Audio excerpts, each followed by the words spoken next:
ஏன்டா டேய் நீங்க ரெண்டு பேரும் அங்காளி பங்காளியாடா? அதுக்குதான் வீட்டுக்குள்ள இப்படி சண்டை போட்டுக்கிட்டீங்களா? நினைச்சேன்டா என்னடா ஒரு மாதிரி மாத்தி மாத்தி அடிச்சுக்கிட்டே இருக்கான்ல, ஒத்து வர மாட்டேங்குது, அப்பப்ப ஒண்ணு சேர்ந்துடுறானோ அப்பப்ப அடிச்சுக்கிட்டு இருக்கான். அப்ப அங்காளி பங்காளியா இருப்பான்ல நினைச்சா உண்மையாவே உங்க ரெண்டு பேரும் சொந்தக்காரலாம் ப்ரோ. இப்பதான் அவங்க வீட்டுக்கே தெரிஞ்சிருக்குது. சோ வீட்டுக்குள்ள பார்த்தா நம்ம அருண் அவர்களுக்கான ஃபேமிலி உள்ள வந்திருக்காங்க. ஆக்சுவலா அருண் அவர்களுக்கான ஃபேமிலி பார்க்க ரொம்ப அழகா இருக்குது.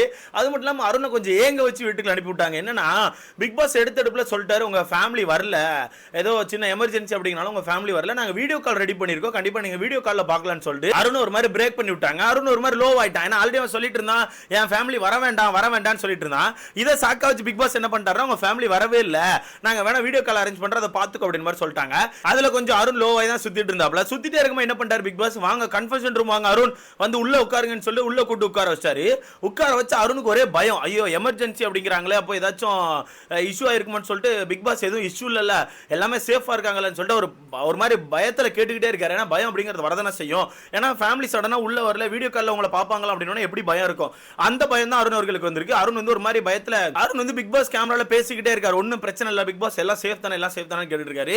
உள்ள கூட்டு வச்சு உள்ள கன்ஃபென்ஷன் ரூம்ல கூட்டு உட்கார வச்சாரு. உட்கார வச்சு பிக் பாஸ் ஃப்ரெண்ட்ல டிவில ஏதாவது போடுறேன்னு கிளிட்ச் ஓட விட்டுட்டு இருக்காரு. கிளிட்ச் ஆயிட்டே இருக்கு டிவி. கிளிட்ச் ஆயிட்டே இருக்கும்போது இவருக்கு கூட கொஞ்சம் பயம் வந்துட்டு, ஆகா என்னடா டிவி கிளிட்ச் ஆகுது, கனெக்ட் ஆகுமா ஆகாதடா அப்படின்னு ஒரு மாதிரி பயத்துல உட்கார்ந்துருக்காரு. அப்படி பயத்துல இருக்கும்போதே ஃபேமிலி உள்ள அனுப்பிட்டாங்க. ஸ்டோர் ரூம் மூலியா உள்ள அனுப்பிட்டாங்க. ஸ்டோர் ரூம் மூலியா உள்ள அனுப்புனா உள்ள நம்ம பெட்ரூம்ல உட்கார வச்சாச்சு. பிக் பாஸ் சொல்லிட்டாரு கொஞ்சம் கிளிட்சா இருக்குது, அப்புறமா வாங்க கொஞ்ச நேரம் கழிச்சு வாங்க, நாங்க கூப்பிடுறோம், வெளியே போய் உட்காருங்கன்னு சொல்லியாச்சு. வெளியே வந்தா தலைவர் எதுவுமே தெரியல, தலைவருக்கு எதுவுமே தெரியல. தலைவர் வந்து கிளிட்சா ஏதோ டெக்னிக்கல் இஷ்யூ இருக்கு போல, இப்ப கூப்பிடுறேன்னு சொல்லியிருக்கான்னு சொல்லிட்டு ஒரு மாதிரி எல்லாரும் ஹக் பண்ணி நின்னுட்டு இருக்காப்ல. எல்லாம் நீ தான் சாக்குன்னு சொல்லிட்டு மொத்தமா சுத்தி ஹக் பண்ணிட்டு இருக்கானு. ஹக் பண்ணிட்டு இருக்கும்போது பேரண்ட்ஸை கூட்டு வந்துட்டாங்க. கூட்டு வந்தா இந்த மனுஷன் தான் எனக்கு தெரிஞ்சு வீட்டுல எத்தனை ஃபேமிலி இப்போ வந்திருக்கு, 9 ஃபேமிலி வந்திருக்கா. நான் கவனிச்சு இந்த மனுஷன் தான் அம்மா அப்பாவை பார்த்து நேரா போய் காலில் விழுந்துட்டாயா, காலில் விழுந்துட்டான், காலில் விழுந்து தொட்டு கும்பிட்டு நீங்க தான் என் தெய்வங்கள் அப்படின்னு மாதிரியே தொட்டு கும்பிட்டு இருக்கான். அதுதான் அது பார்க்க நல்லா இருந்துச்சு. அங்கேயே ஒரு மாதிரி ஃபேமிலி ஃபீல் கனெக்ட் ஆக ஆரம்பிச்சிட்டு அதுக்கப்புறம் ஃபேமிலி உள்ள நின்று எல்லாம் ஜாலியாக பேசிட்டு இருந்தாங்க. பேசிட்டு திருப்பி வெளியே கூட்டு போய் உனக்கு ஒரு மோட்டிவேஷன் கொடுக்குறாங்க. நல்லா கேம் ஆடிட்டு இருந்தா கடந்த 2 வாரங்களா நீ உன்னோட கேம் சரியில்லை, ரொம்ப லோ ஆயிட்ட, நீ ஒரு டஃப்பான கண்டஸ்டன்ஸ், அந்த மாதிரி புரிஞ்சுக்கோ, ரொம்ப ஸ்ட்ராங்கான பிளேயர், அதனால தான் உன்னை தட்டுறாங்க. இப்போ இந்த வீட்டுல நீ எதுவுமே பண்ணாம சும்மா சாப்பிட்டு தூங்கி இருந்தனா உன்னை யாருமே குறை சொல்லியிருக்க மாட்டாங்க. வாரம் வாரம் உன்னை பார்த்து ஒரு குறை சொல்றாங்க, ஆனா ஸ்ட்ராங்கா ஆடிட்டு இருக்க, அதை முத புரிஞ்சுக்கோன்னு சொல்லி பயங்கரமா மோட்டிவேட் பண்ணிட்டு இருக்காங்க. அது ஏதோ ஒரு வகையில உண்மைதான். ஏன்னா சில பல டாஸ்க் எல்லாம் என்னதான் ஸ்பாயில் பண்ணாலும் ஸ்பாயில் பண்ணி ஒரு வேலை கொண்டு போயிட்டு இருக்கிறது அருண் தான். ஓகேவா, எனக்கு தெரிஞ்சு அந்த லேபர் மேனேஜர் டாஸ்க் இருக்குல்ல, அந்த டாஸ்க்ல மட்டும் இவன் ஸ்டார்டிங்கே சண்டை போடலன்னா அந்த டாஸ்க் ரொம்ப சாஃப்டா தான் போயிருக்கும்னு எனக்கு தோணுது. ஓகேவா, எனக்கு தெரிஞ்சு சைக்கிள் ஓட்டிட்டே இருந்திருப்பானோ, இந்த பக்கம் மேனேஜர் சும்மா வந்து ஏதாவது கம்ப்ளைண்ட் பண்ணிட்டு இருந்திருப்பாங்க, வேற எதுவுமே இருந்திருக்காது. ஸோ நீ ஒரு ஸ்ட்ராங்கான பிளேயர் தான், நீ எதுவும் யோசிக்காத, நீ ஃபினாலே வரதி கண்டிப்பா போக எங்களுக்கு தெரியும், நீ இறங்கி கேம் ஆடுற, இப்படி சேடா இருக்கக்கூடாதுன்னு சொல்லிட்டு அப்பா பயங்கரமா மோட்டிவேட் பண்ணிட்டு இருக்காங்க.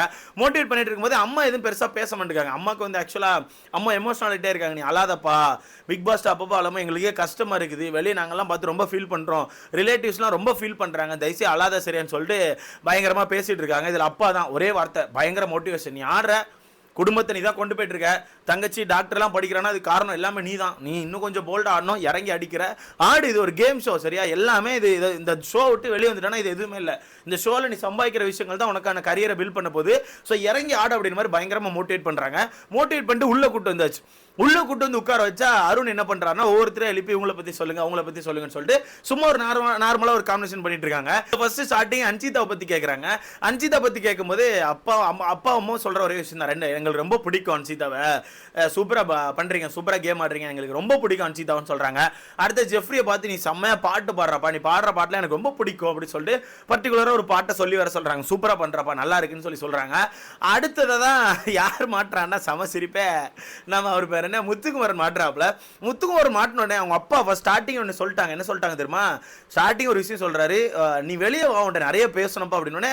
நான் ஒரு செகண்ட் யோசிச்சுட்டு என்ன வெளியே வா நிறைய பேசணும்னா எதை மீன் பண்றாங்கன்னு தெரியலன்னு சொல்லி யோசிச்சா, நீ எனக்கு சொந்தம்ப்பா, எப்படி நீ எனக்கு சொந்தம், நீ அங்காளி பங்காளி மாதிரி அப்படிங்கிறாங்க. எனக்கு வந்து ஒரு மாதிரி இதாயிடுச்சு, என்னடா சொல்றீங்க அப்படின்னு பார்த்தா, நீ வந்து இந்த ஊர் தானப்பா, இந்த ஊர்ல எனக்கு நீ வந்து இங்க வந்து நீலாம் சொன்ன பிறகு தான் எனக்கு நிறைய ஃபோன் கால் நிறைய மெசேஜ்லாம் வருதுப்பா, அதுக்கப்புறம் தான் பார்த்தா நம்ம வந்து கொஞ்சம் க்ளோஸ் ரிலேட்டிவ்ஸ் தான்ப்பா, நீ வெளியே வா நம்ம நிறைய பேசலாம்னு சொல்லிட்டு பயங்கரமா சொல்றாங்க. அங்கதான் அருண் சொல்றான், ஏய் நீ நானும் அங்காளி பங்காளியாடா, அதுக்கு தான் அடிச்சுக்கிட்டமான்னு சொல்லி அருண் சொல்றான்.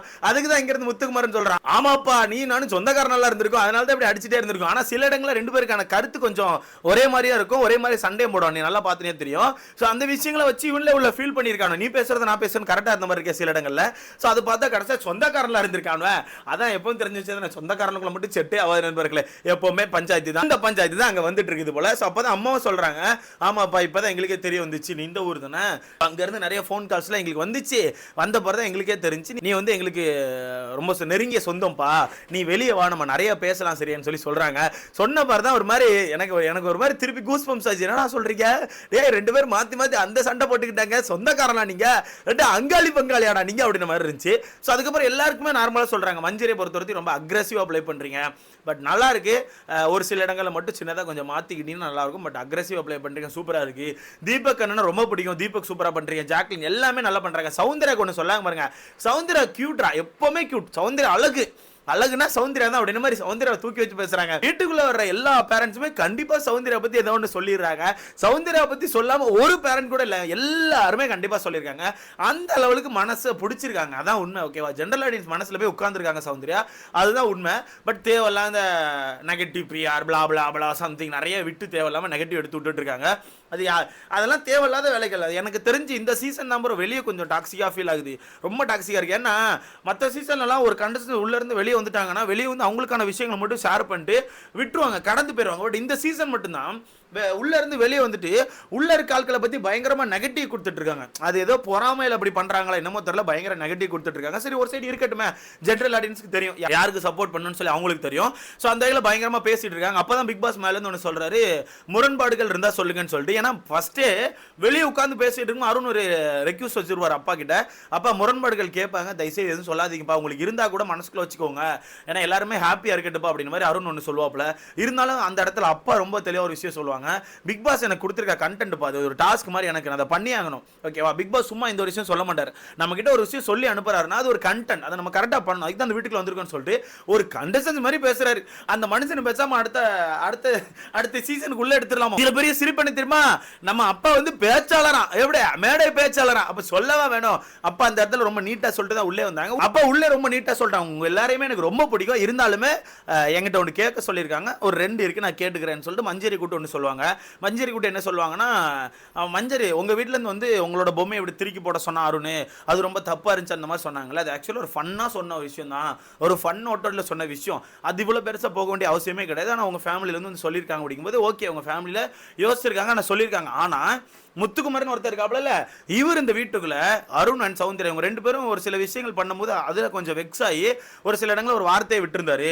எனக்கு வர்ற கோவத்துக்கு ஏதாச்சும் ஒன்று பண்ணிட்டு ஜெயிலுக்குள்ள போய் அந்த மாதிரி ஒரு வார்த்தையை விட்டுருப்பார், 2 இடத்துல விட்டுருப்பார். சௌந்தர்யா ஒருத்தர் டான்ஸ் ஆடிட்டு இருக்கும்போது பாட்டு பாடிட்டு இருக்கும்போது சொல்லியிருப்பாரு. அப்புறம் முத்துக்குமரன் வந்து இந்த ஃபேக்டரி லேபர் டாஸ்க், அப்போ அந்த டாஸ்க்ல முடிஞ்ச பிறகு பர்சனலாக ரொம்ப ப்ரொவாக் பண்றான்னு சொல்லிட்டு அந்த வெளியே நடுவில் சென்டர்ல சோஃபால படுத்துன்னு பேசியிருப்பாரு. இந்த 2 விஷயத்தையும் வச்சுதான் அப்பா சொல்றாங்க, முத்துக்குமரன் இப்படிலாம் பேசியிருக்காரு, ஆனா அந்த விஷயங்கள் பெருசா பேசப்படல, ஆனா என் பையன் அந்த பொம்மையை திருக்கி போடணும்னு சொன்ன விஷயங்கள் மட்டும் பெருசா பேசப்படுது, அதான் எங்களுக்கு ரொம்ப மன வருத்தமா இருக்கு அந்த மாதிரி சொல்றாங்க. இதுல முத்துக்குமரன் மேல குறை சொல்ல, முத்துக்குமரன் சொன்ன டாபிக் ரொம்ப மோசமான ஒரு டாபிக்கா இருக்குது, ஒரு உச்சமா நான் ஃபீல் பண்றேன். ஆனா அந்த டாபிக் பெருசா வராம என் பையன் ஒரு பொம்மையை சொன்ன ஒரு டாபிக் இவ்வளவு பெருசா வந்ததான் எனக்கு ரொம்ப கஷ்டமா இருக்கு அப்படின்னு மாதிரி சொல்லிட்டு போனாங்க. ஸோ அவ்வளோதான். அதுக்கப்புறம் தீபக் என்ன சொன்னாங்க, அந்த கிச்சன் வெட்டில் அந்த லேபர் டாபிக் ஒன்று வந்துருக்குமே, லேபரு ஸ்கில்ஸ் ஓரியன்ட் லேபர் அந்த ஒரு ஃபைட் வந்திருக்கும்ல, அந்த ஃபைட்டில் தீபக் அவர்கள் இப்படி பண்ணியிருக்க வேண்டாம் எனக்கு தோணுச்சு. அந்த வீட்டில் ஒரு பெருசாக பார்த்துட்டு ஒரு மனுஷன் தீபக் இப்படி பண்ணியிருக்க கூடாது, அவர் பண்ணதான் எங்களுக்கு கஷ்டமா இருந்துச்சு. பட் இருந்தாலுமே அந்த இடத்துல 2 பேர் மேலே தப்பு இருக்கு. நீங்கள் வந்து ஃபர்ஸ்ட் அவனை பார்த்து ஒரு ட்விஸ்டர்னு ஒரு வார்த்தையை விட்டீங்க, அதில் ப்ரோக் ஆகிட்டான், அது ஒரு பிரச்சனை போயிட்டு அவ்வளோதான், மற்றபடி எதுவுமே இல்லை. சூப்பராக நீங்கள் எல்லாம் கேம் ஆடுறீங்க, செம்மையாக இருக்கு, நல்லா பண்ணிட்டு இருக்கீங்க, இப்படியே பண்ணுங்கன்னு சொல்லிட்டு பயங்கரமாக எல்லாருக்கும் ஒரு மோட்டிவேஷன் கொடுத்தாங்க. எல்லாருமே பிடிச்சிருக்கு, அப்பாக்கு எல்லாத்தையும் பார்த்துருக்காங்க, ஒன்று விடாம செம்மையா ஃபாலோ பண்ணியிருக்காங்க. இதில் தெளிவாக ஒரு விஷயம் சொல்றாங்க, நான் இப்போ இந்த விஷயத்தை என் பையனுக்காண்டி பேசல, ஓகேவா, நான் ஒரு போட்டியாளரவோ இல்லை ஒரு வியூவராவோ தான் சொல்றேன். ஏன்னா பிக் பாஸ் அப்படிங்கிற நிகழ்ச்சி எனக்கு ரொம்ப பிடிக்கும், ஃபர்ஸ்ட் சீசன்லேருந்து பார்த்துட்டு இருக்கேன்.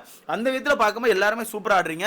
முதல் ஒரு 40 நாட்கள் கொஞ்சம் டல்லாக போனாலும் அதுக்கப்புறம் இண்டிவிஜுவல் பிளே வந்தப்பறம் செம்மையாக ஆடிட்டு இருக்கேன், எல்லாருமே சூப்பராக ஆடுறீங்க, தொடர்ந்து பிளே பண்ணுங்க. எல்லாருக்கும் டைட்டில் கொடுத்தா கூட எனக்கு பெருமை தான்ப்பா, எனக்கு ஹாப்பியாக தான் இருப்பேன்னு சொல்லிட்டு பயங்கரமாக பேசுறாங்க. ஒரு மாதிரி வைபா இருந்துச்சு, நல்ல வைபா இருந்துச்சு. அங்காளி பங்காளி சண்டை தான் எனக்கு பார்க்க ஒரு மாதிரி வித்தியாசமா இருந்துச்சு. ஸோ இதை பத்தி உங்களுக்கு கணக்கு சொல்லி மறக்காம கமெண்ட்ல போடுங்க, அடுத்தது பார்க்கலாம்.